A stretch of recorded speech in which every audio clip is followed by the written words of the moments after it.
Thank you very much, Mike, and thank you for all of you coming to this lecture. I'm really pleased at the large numbers, and you're the first to hear this lecture because the book only did come out last week, so let's hope that the slides work and it all works fine technically.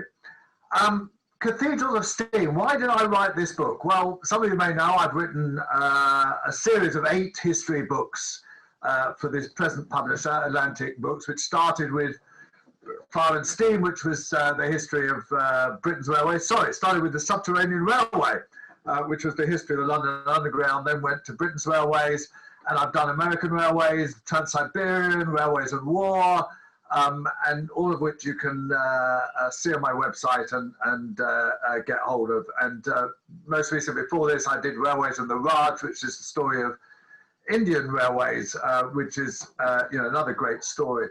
And this one actually came to me over a cricket match, where I was playing cricket and chatting to a fellow fielder. And he said, "Oh, I just read your book on the Underground Railway. Why don't you do one on London terminus stations?" And it was such a good and obvious idea because this is a fascinating collection of buildings. And as you will see, they were built in a very small period of time, apart from Marylebone, which is an outlier. They're nearly all still there.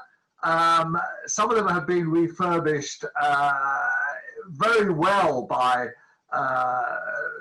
either British Rail or its successor, Network Rail. And their history encompasses that of London. So, I think it's a fantastic subject, and so I'm glad so many of you come. So let's start at the beginning. And this is probably one of the most extraordinary railway constructions in the capital, and it's the first one. It's the 800 plus viaducts that are continuous from London Bridge Station out to Greenwich. And this was the basis of the London and Greenwich Railway, which was the first railway in London.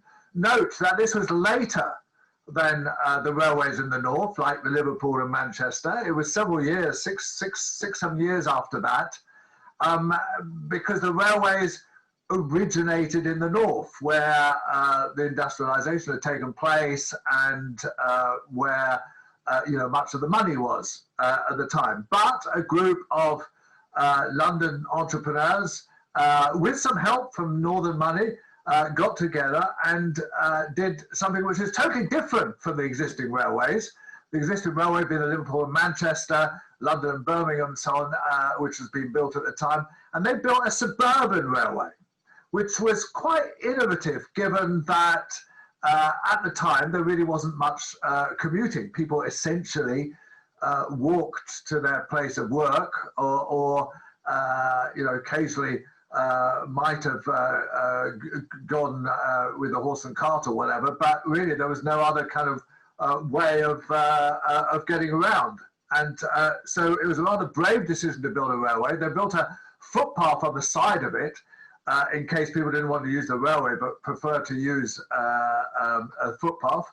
And this was London's first terminus. And somebody told me that they walk around here and there's some bits of this still actually remaining. Bits of the Spa Road station. It stopped here because the viaducts through to London Bridge hadn't yet been built. And as you can see, it wasn't really much of a station at all. It was kind of a few steps up to the viaduct. And London Bridge itself had various incarnations. The first one, this is the second incarnation actually, which is a pleasant little building, but already the London Bridge was getting too small for the number of trains, and several other companies, notably the London and Brighton and London and Croydon, also wanted to use the tracks into London Bridge. So this very pleasant station was built in 1841. but amazingly, it only lasted 5 years, and another building was replaced it, for which actually I couldn't find a photograph, and then it was replaced by versions of the current building. So that was the London to London and Greenwich Railway, a pioneering railway in many respects, in that it was not only the first railway, but it was one of the first suburban railways in the world. It grew very quickly. It was mildly profitable, which was not the case with many of the early railways. But it established something of a pattern. And one of those patterns is that the railways never got quite into the centre of London. And I will explain that further in a minute. But meanwhile, we got the London and Birmingham, which was a much more substantial railway. And as befits its name, it was to connect London and Birmingham. It was built in several sections from 1834 onwards. And the idea also was that it joined up with the Grand Junction Railway, which continued up to join the Liverpool and Manchester. So essentially the West Coast Main Line that we know well today. And this was an enterprise on a much more different scale, where it was 120 odd miles of railway. It was a mainline route, a trunk route. And what did they want to build to show off? They built this Doric arch, which, if you look through it, you can actually see Primrose Hill behind it. And really not much of a station. Those buildings on the side were various ticket offices and the like. But there really wasn't much of a station. But the builders of the London and Birmingham were so intent on showing just how important they were, how they were the dominant financial interest at the time, coming from the north, and imposing themselves, as it were, almost on London. So in a way, it was a railway from Birmingham to London rather than from London to Birmingham. And it was built in stages, and it had a bit of a problem in that there's quite an incline between Euston and Camden Town. And so the trains initially, for the first few years, had to be hauled up this incline with static engines, for which the chimneys you can see in this picture. So what happened was that there was a continuous rope that pulled that was pulled by the static engines, and porters would push the train at the bottom clamp it onto the rope, and it would be hauled up at 10 or 15 miles an hour. And on the way down, they simply drifted on the way down as by gravity. And so, it was a slightly cumbersome kind of start to people's journey. And this lasted for about 5 or 6 years until engines that were powerful enough to take the trains up the incline were eventually designed by Robert Stephenson, who was the pioneer behind the London and Birmingham. And I remember to this, as a train spotter, I was a train spotter until I was about 15. And I remember standing on the platform at Euston watching these great engines, Duchesses, I think they were called,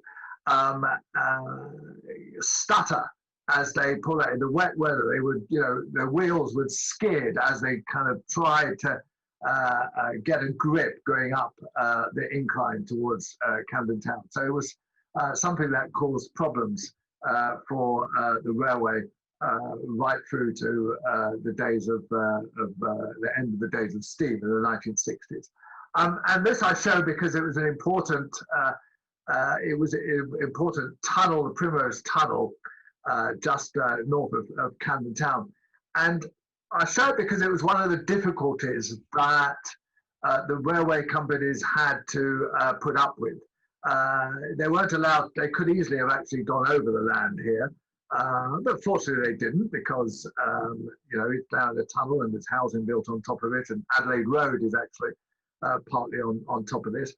But also they were required, Eton College owned the land here, and they required the London Borough to build very ornate tunnels that still, you can still see this today if you kind of get to the right place behind. There's a little row of shops on top of it, but you can actually peep through, particularly in the winter when the trees no longer have leaves. You can actually see this the entrance to this tunnel, which is still a grand entrance.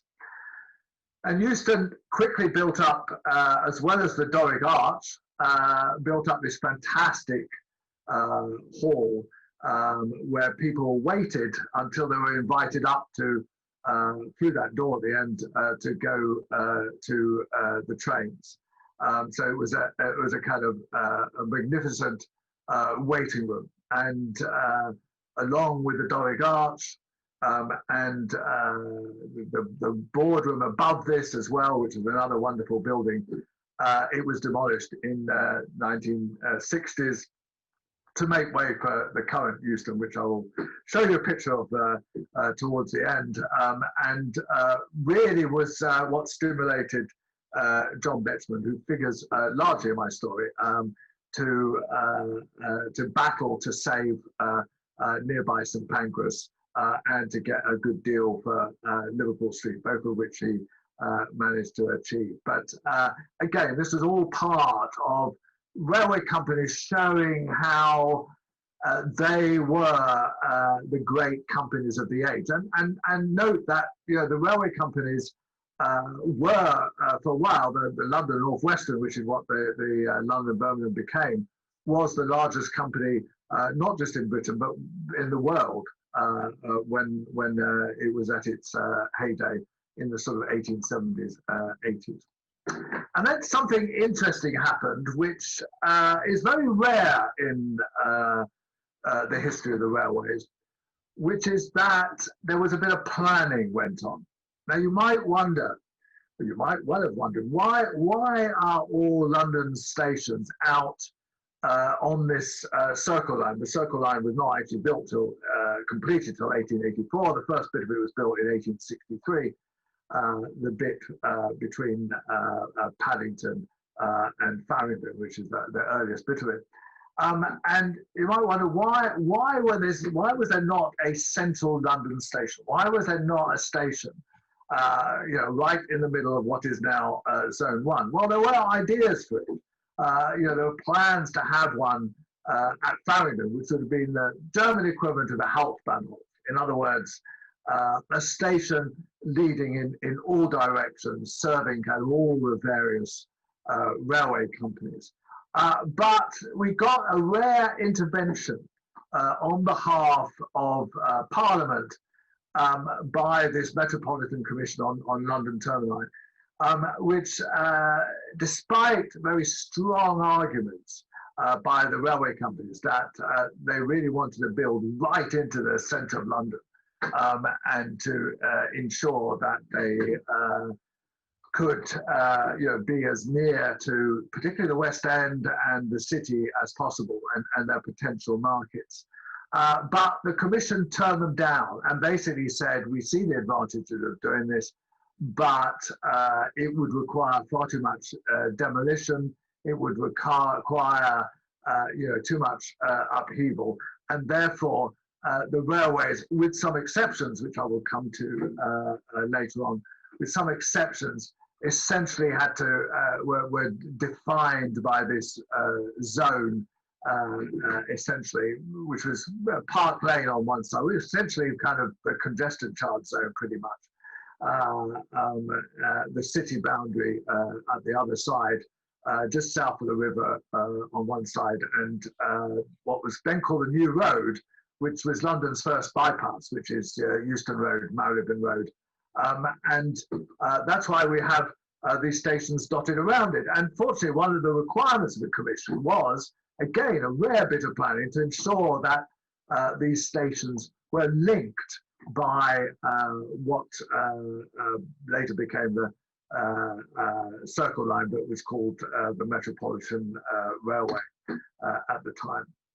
And so that's a rare exception, because the main driving force of why we ended up with 12 major railway stations, which is almost twice as much as anywhere else. The only place I could find with anywhere near half of them was Paris, which has about 7.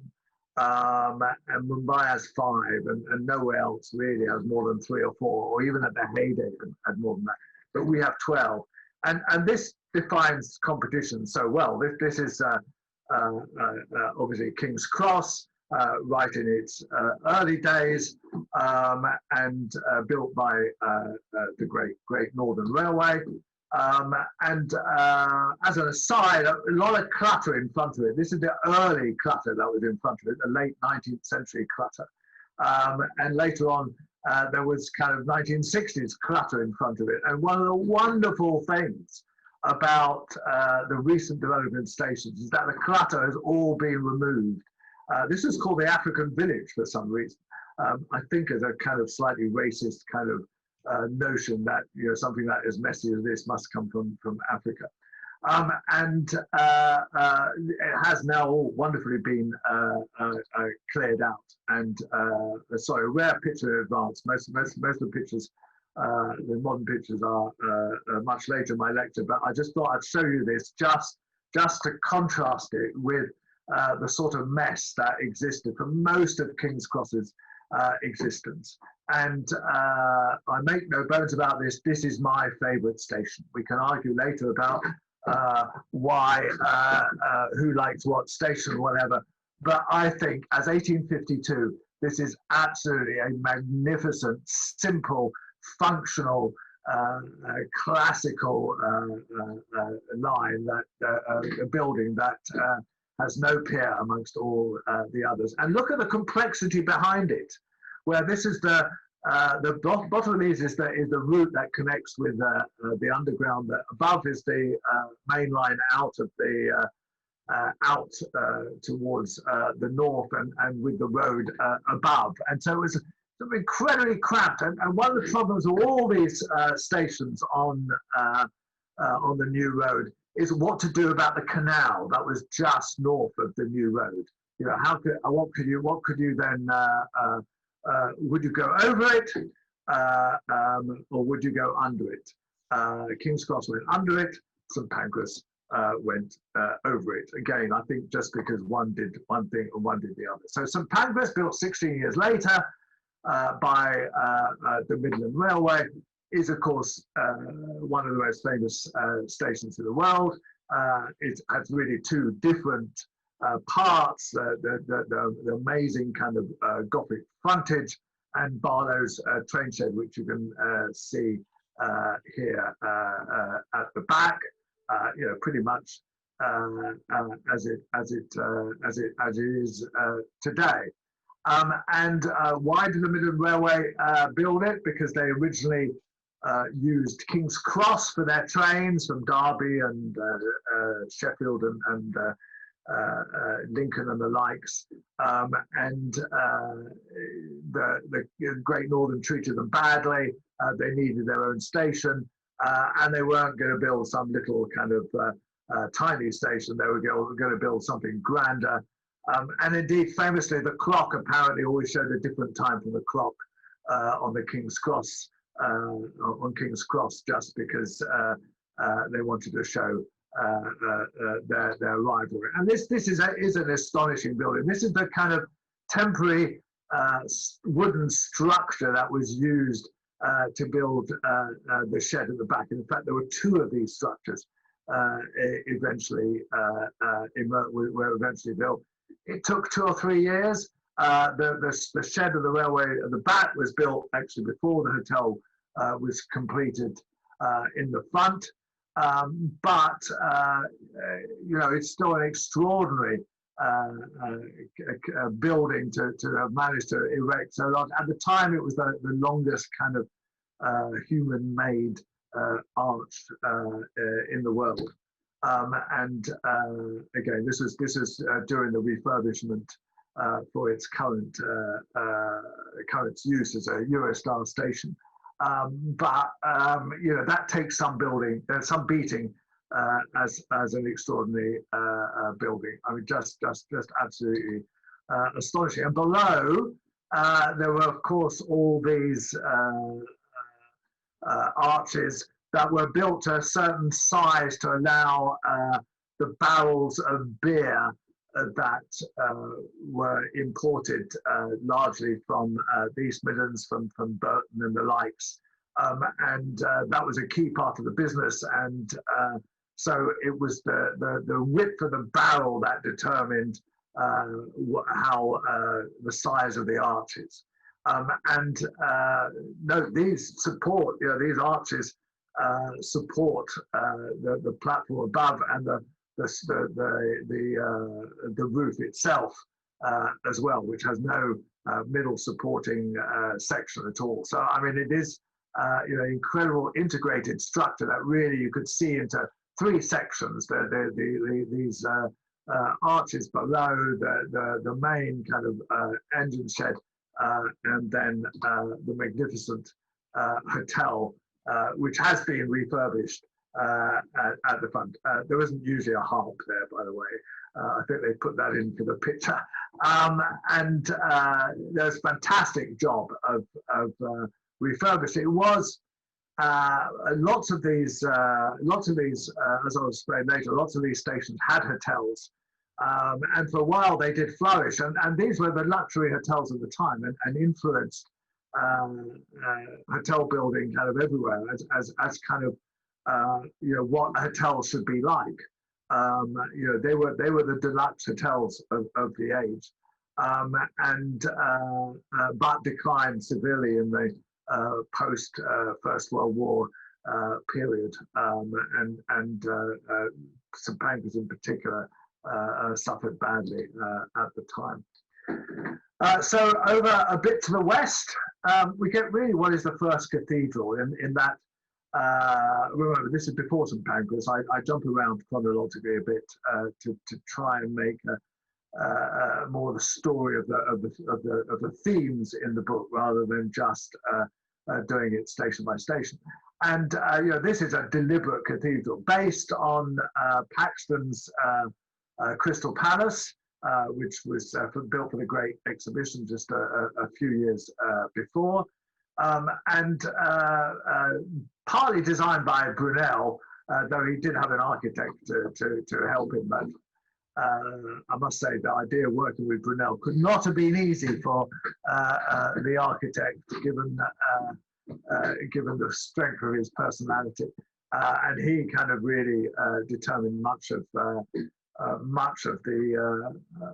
style. And there were supposed to be kind of overhead gantries that would have moved locomotives and coaches from one platform to another.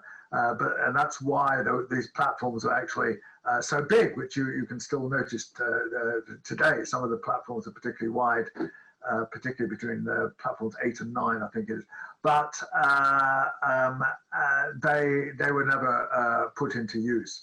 And this is constantly designed like a church. I mean, there is a cross section as well if you look at it, and it, you know, it really does resemble a cathedral. And you can see there the kind of cross section that was built right from the beginning, and is a fantastically kind of designed station. At the back, there was somewhere called the Lawn, which was actually a lawn for a while, and is still called the Lawn actually, right until this day. But outside, there wasn't really anything much of a frontage. There was the Great Western Hotel, which was built kind of later on. But the Paddington is built in something of a dip, So, you know, if you have to go down to reach it. And there was an original Paddington station, which was half a mile down the road in Bishopsgate Road. That then became a goods depot, something that is a theme in this story, that quite often the first station built by the railway company was a bit further out of town, and there was always the effort to push further into town to get closer to the main customers, and certainly to ensure that they were on the Circle Line. And now, of course, on this side, Eastbourne Terrace side, there is a fantastic new section for Crossrail, which is pretty much complete, actually. And Crossrail at that stage is just below the surface, so it's the only one of the 9 Crossrail stations that has natural light shining through it. So you know, that is a treat for people to enjoy when it finally opens. I wrote a book on Crossrail, and I finished the book in December 2018, or published it in December 2018, with the expectation that it would be published at the same time that Crossrail would open. And sadly, Crossrail is not going to open until probably later next year, sometime in 2021. Anyway, so down to south of the river, we get 9 Elms. It's built in 1842, I think. And again, this is part of the same story, that 9 Elms, as I'm sure you Londoners amongst you know, is a bit further out from Waterloo, which is eventually the station for the South Western Railway, which was the railway that it's built for. This was, again, a pleasing little station, but a bit far out, because basically it was next to the Thames, and people, to get to the city, people had to then take a barge or boat to reach the Thames, to reach the city or even the West End. And so it was a little bit inconvenient.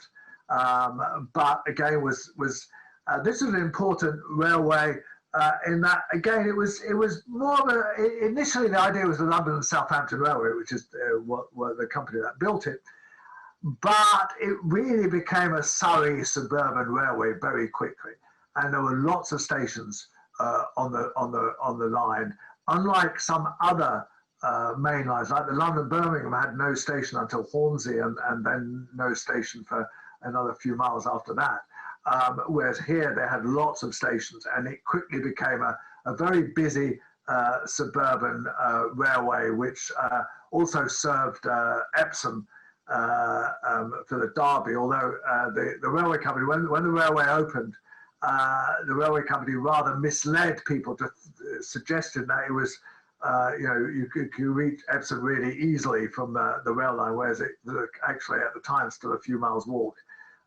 And there was both almost a riot as a result of people being angered by the railway company kind of misleading them. But it was soon replaced really by Waterloo, which was an incredibly messy station until it was rebuilt in the 1920s, because it had several different sections. It kept on being added to. It quickly became London's busiest station. It was still Britain's busiest station until the recent pandemic. It served no fewer than 100 million people every year, just under 100 million. So it kept on having kind of platforms added to it. It has now 24 platforms, which is the biggest in Britain. And it was never really sorted out until it was completely rebuilt, and that took several years. But nevertheless, it was, again, Waterloo was not supposed to be the terminus. The railway company wanted to continue across the Thames, and had in fact even started building a tunnel underneath the Thames to continue service. And there was going to be a station sort of somewhere where New Scotland Yard, which is really old Scotland Yard, is today, but they never had the money to do it. This is part of the story, actually. If you think about it, the amount of money these companies spent on building these fantastic terminuses, which don't really generate much income by themselves. They are ways to get on to trains, but they're not actually the profit-making aspect of railways, which of course are the trains themselves. And so one part of the story is the fact that these companies were always running out of money. And one of the little-known facts about Waterloo is that next door, it actually had a railway specifically designed for the dead. And that building on the right still exists in Westminster Bridge Road. You can still see that. It no longer says London Necropolis Railway or Waterloo Necropolis Railway. But as you can see from the tickets here, there were different classes depending on what sort of funeral it was. There was also different conformists and non-conformists and Catholic and even Jewish coaches were reserved for different purposes. There were different waiting rooms and where the coffin would be await the train. There was a daily train at midday every day. It was to serve a cemetery in Brookwood, which is just in the border between Surrey and Hampshire, where in fact my mother is buried, and because there's a Swedish section, and there were various different national sections of the cemetery. And it was really built because London's cemeteries were overflowing, and King's Cross also had a funeral train which served a cemetery out near Southgate, but didn't do as well as this one. And this company actually struggled, but it sort of had enough business to run its daily train. And lasted until the Second World War, actually, when a bomb hit one of the buildings that it used, and it never restarted after that. But the fact that London, I mean, it's a great question if you ever compile a quiz about what was next door to Waterloo Station. Well, it was the Necropolis station, and you can see that they ran services and the like, and as I said, there were different levels of coach depending on how affluent the deceased was. So going slightly back in time, could any railway company manage to get into the city? And the Eastern Counties Railway and the Great Eastern Railway both managed to do so with this initially joint station that they both ran trains from. But this was also inconveniently placed. It was in a slum area.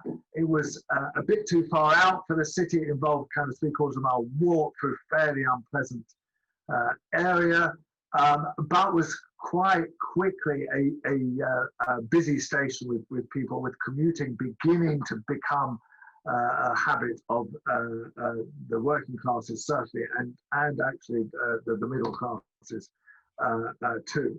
But it took 34 years of having to use Bishopsgate and being very overcrowded before at last Liverpool Street, the grand Liverpool Street. Just in the corner here there is Broad Street, which I'll show you in a minute. And Liverpool Street had a rather different flavour from most of the other stations, because it served a large swathe of London that was being built with smaller houses aimed at artisans and the working classes. It really became the workman's kind of station, with a lot of very early cheap trains. that brought people into the city, and indeed, they could connect with the Circle Line by then, which just arrived just at the same time as Liverpool Street was completed. And they were able to travel further into the West End. So it soon developed a very busy kind of, it was a very busy station with lots and lots of kind of workers coming in early, and then slightly later there were trains run for the clerks, who were started work slightly later, and also were paid slightly more, so their trains were somewhat more expensive. So there was a kind of class division between the times of the trains. And then here's when I ask people, can they name the 12 stations? This is the one that, this along with Cannon Street, the ones that is most often forgotten. This is another slight incursion into the city, not very far, but again on viaducts, just as Liverpool Street was on viaducts, kind of that stretched outside. This station is remarkable in that it looks pretty much the same today. It's been largely kind of left alone. There is a building above it there, you can see, that was kind of built in the airspace above, but the station itself is pretty much the same, apart from that it had some very nice staircases going up, which were demolished when it was somewhat refurbished in the 1980s. But Fenchurch Street, really small station with 4 platforms serving Southend and a few other places. But again, essentially for commuters, as it is today. And then we got something remarkable. Now, remember, we're still talking of a period of 20-25 years. All the stations that I'm talking about, with the exception of Marylebone and with the addition of Broad Street, which has since been demolished, were built between 1838 and 1874. Marylebone was 1899. And so in the space of just 3.5 decades, we get a dozen major stations, nearly all of them with hotels in the front, with large numbers of lines stretching out behind them, with all the other sort of paraphernalia of stations that were required to operate the train services. Refreshment halls, ticket offices, waiting rooms, toilets, and all the kind of stuff to go with them, which took a time actually to add on to some of the early stations. And so in the 1860s, we get 3 stations that serve the south of London, mainly pretty much commuting, although it's also some places go further out, some trains go further out. Each of which requires a bridge over the Thames, something that the Metropolitan Commission on Railway Termini was against, but actually it happened. So Victoria was the first of these. Victoria was essentially 2 stations, one serving the London and Brighton and South Coast Railway, and on the right, and the other serving the London and Chatham and Dover Railway on the left. The Brighton was a bit posher than the Chatham, and saw itself as a cut above. And there were a large wall, the remnants of which are still there, between the 2 parts of the station, which were essentially different, totally different stations, built by different railway companies, finished slightly, one finished slightly later than the other, and with serving very few destinations in common. And the second of these, built just a few years after Victoria, was Charing Cross, built again in a rather unsalubrious part of London. Difficult to think of that at the moment, which had actually been an area where lots of fishermen brought in their catches, and there was a market there, which got demolished to make way for Charing Cross, which again, with the frontage, was a hotel. Again, this was built by the London South Eastern Company, which also built Cannon Street, which was the nearest we get to a station that actually serves the West End. It did serve Piccadilly, and it was quite walking distance to Piccadilly, Trafalgar Square, obviously right next to it, but none of which was particularly salubrious at the time. Although the theatres were burgeoning at the time, and that was part of its market. And again, this is a station that looks pretty much like it was when it was built in the 1860s. And then we had the third station, again with the same pattern, with a bridge crossing over the Thames to reach it, with the purpose really this connected with by rail to London Bridge, and then to Charing Cross, and then also to Waterloo, which is called the Waterloo Junction at the time, which is now called Waterloo East. So all these stations kind of connected with each other by rail. And the great story I discovered is that there was a lot of prostitutes operating from Charing Cross, and there was a train that took about 7 minutes to get from Charing Cross to Cannon Street, or all the trains, and lots of the trains did that. And they used to service their gentlemen in the 7 minutes that it took running from Charing Cross to Cannon Street. And there was a relatively lucrative trade in this, apparently, I'm told. So Cannon Street, again, this is largely for city workers coming in for the likes of Kent. London Bridge was a bit far out, so it was a way of bringing in a station slightly nearer to the market they were serving. These towers initially contained water to service the locomotives, and that was. But again, there was a decorative purpose to them as well. And then here's the one station that was demolished completely. Broad Street was right next to Liverpool Street. Again, two stations run by different companies. Broad Street was the North London Railway. Liverpool Street was the Great Eastern and Eastern Counties. And the Great Eastern, which absorbed the Eastern Counties. So again, serving different destinations, and yet right next door. Quite a pleasant little building, actually, which declined sadly by the time I ever saw it in the 1970s, and was demolished in the 1980s to make way for the Broadgate development, about which I will speak later. Now, here's a couple of themes about all this. One of the amazing things about these stations was of course, they were not built on greenfield sites. Indeed, they weren't built on brownfield sites. They were built on sites which were largely housing people already. They required massive numbers of demolition.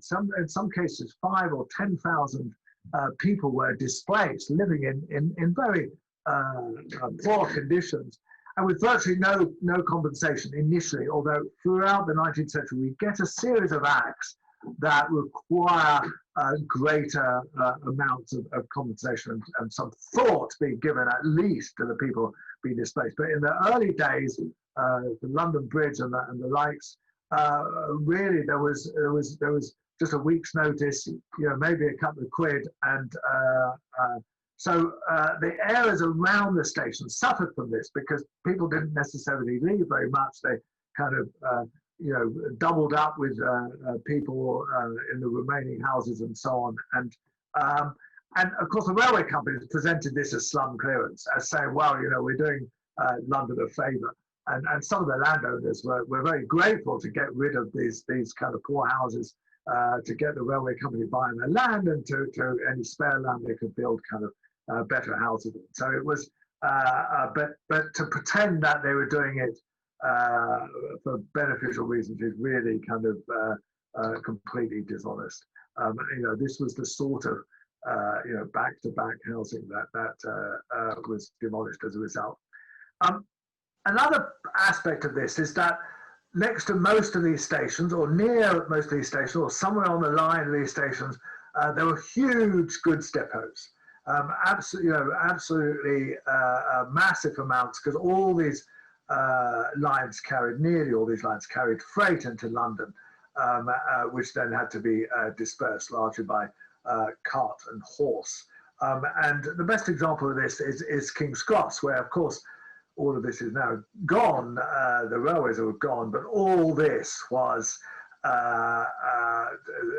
essentially railway buildings. The great warehouse kind of remains. The coal yard, coal office here, and just over here, these are the coal drop. It's called coal drops because the wagons used to have the coal dropping into them from a height. And of course, one of the reasons why these stations were all built along here is because of the canal. And the canal was very much used to transfer goods from some of these buildings. Remember, there was kind of something like, in this area, there was something like 50 sidings. Right, there were tracks absolutely everywhere, literally thousands of people working on these sites to service the goods aspect of their business, which was often the most profitable. Another feature, of course, that all these stations did was to encourage commuting, indeed to enable commuting. By and large, the initial commuting was largely by rail. I mean, later on by bus. The buses were actually cheaper than the railways. But by and large, it was the railways that created the very notion of commuting. And the other thing, as I mentioned already, is the hotels. Virtually every one of these stations, London Bridge is a bit of an exception, and Fenchurch Street is an exception, but I think nearly all the others had a hotel, and a luxurious hotel kind of associated with it, where obviously people arriving could stay overnight, or people taking an early train could stay overnight, or people could use it who just were going through. But there is no doubt that the railway companies improved the provision and the standard of hotels in the capital. And this was one of the first, and this is one of the odd ones because it was built sideways on and survives to this day to this station, whereas most of them were built as facades and over the ends of the stations itself. And so here we have the odd one out here. Marylebone Station, completed in 1899 by the Great Central Railway. Now, why was this built? This was really the epitome of the notion of competition. Alan Watkins, who owned a series of railways from the Manchester, Sheffield and Lincolnshire to the Metropolitan and to the South Eastern, all the way through. He owned these railways and wanted eventually to build a railway all the way through to Paris, and indeed started building a Channel tunnel. So he built the Great Central as a great late kind of attempt to compete with a lot of the existing railways, because there was already a railway to Sheffield and Manchester and the like, and it was never really very successful. It struggled right from the beginning. It was supposed to be much bigger originally, and has been this modest place. And shockingly, in the 1960s, it was suggested, in the 1970s, it was suggested that the tracks could be paved over and it used as a coach station instead. Fortunately, that never happened. But it is now a thriving railway with a new service to Oxford, and has actually grown remarkably in recent years. Between the wars, not much happened. The one addition was Waterloo, which was rebuilt over a 12-year period encompassing the First World War. And this is the Victory Arch, which is rather ironic that the station is called Waterloo, because that commemorates a battle with the French, and of course the Victory Arch is commemorates the victory in the Great War when we were allies with the French. So a little bit of irony there. A slightly kind of inconvenient entrance, and like several of these stations, it doesn't really quite have a proper kind of facade. Very heavily used for race days, and both at Ascot and Epsom and other places, so much so that it actually ran special services just for horses, carrying horses around the various parts of the area it served. Second World War, we get one night in April '41, I think it is, where where the Luftwaffe targeted several stations and caused a lot of damage, but never managed to put them out of service for very long, and repairs were carried out with amazing speed. This is just outside Victoria Station, which was also attacked on that same night. But all the stations survived, apart from the London Necropolis station, which got a direct hit on one of the buildings and did not survive as a result. But so slightly ironic that the only station to be killed off by the Luftwaffe was a station serving the dead. And then we had a different type of demolition in the 1960s with the demolition of Euston Station, to an enormous outcry. Went actually to Harold Macmillan, the Prime Minister's desk at the time, and he actually turned down the application to save the Doric Arch and save the Great Hall. The Great Hall just happened to be in the wrong place, and that to expand the station and to both lengthways and sideways, it had to go. The Doric Arch could have survived, but actually, to be honest, I think, rather heretically, I think that it really didn't serve very much function and was not particularly beautiful. And I kind of rather oppose ideas of bringing it back. It's somewhere at the bottom of a canal somewhere. But there has been attempts to revive it, but I really don't think that would serve very much purpose. So just to finish off, what do the stations look like today? Well, in my book, I take John Betjeman round the various stations. John Betjeman wrote a book about London railway stations I think published in 1971. And this was the nadir of the London stations, really, where they were at their bottom. They were still dirty from the steam age. They were underinvested in after 25 years of British Rail, which never had very much money.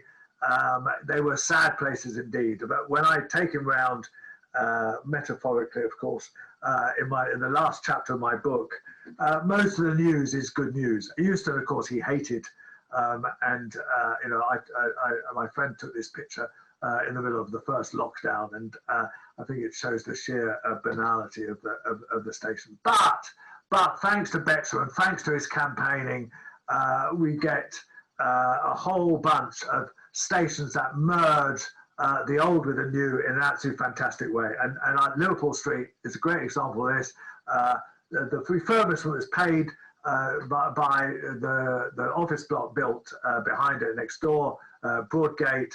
And so we get this kind of wonderful sorting out of what was a very messy station. The roof survives, the lovely columns, which are a great feature of the station, survive. You know, I think this is one of London's best stations, even though it was the first one to be refurbished. Waterloo got an addition of 5 platforms designed by Nicholas Grimshaw. Grimshaw architects are involved in several of the refurbishments. This was originally the Eurostar tunnel.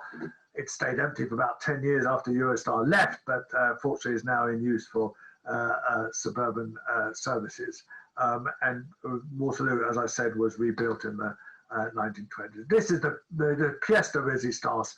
What is more fantastic than this? I absolutely love this. I think it is just a fantastic way of having sorted out a slightly messy station, reoriented it sideways because there wasn't room at the front without kind of creating a lot of clutter, and merging it in with this wonderful lattice work spider web of a construction. I think there were 1 or 2 mistakes. That this high level here, it was intended actually a lot of passengers would use the high level and access the platforms that way around, which hasn't really worked out. But nevertheless, as I said, it remains my favourite station, and this is a fantastic addition to it. London Bridge just completed a £600 million refurbishment. Again, I think a terrific job of sorting out a very messy station. That is really, again, 2 stations in one, a sort of upstairs and a downstairs. Still a bit difficult to get train information about exactly all the services out of it, but nevertheless a fantastic improvement on what was there before. And I leave you with my friend John Betjeman, who is rather lonely on the upper floor of St Pancras, which again I think is a design fault. The lower bit, which you can just see here, which was cut out. They cut out some of the arches supporting the station. They were allowed to do that to make space downstairs. And this upstairs space is very underused, has a large area to the right here, which is completely unused, which is supposedly for security purposes. So, and particularly since the pandemic, this is completely empty, this upstairs bit, but it does have the statue of Betjeman kind of with his hat on, looking at the station that he saved for posterity. And of course, he couldn't have dreamt that they would have spent £800 million on doing such a fantastic job of refurbishing it and running trains which now go to Amsterdam as well as Brussels and Paris. And so that's it. That's a quick tour d'horizon of our stations. I hope you've enjoyed it. If you want to get to my book, you can email me and I'll send you a signed copy, or of course you can get it from all good bookshops and even bloody Amazon. But my price is the same as Amazon's, and you get it signed, which reduces its value. So thank you very much for listening to me. I hope you enjoyed that, and I'm happy to deal with any questions that might have popped up. Thank you.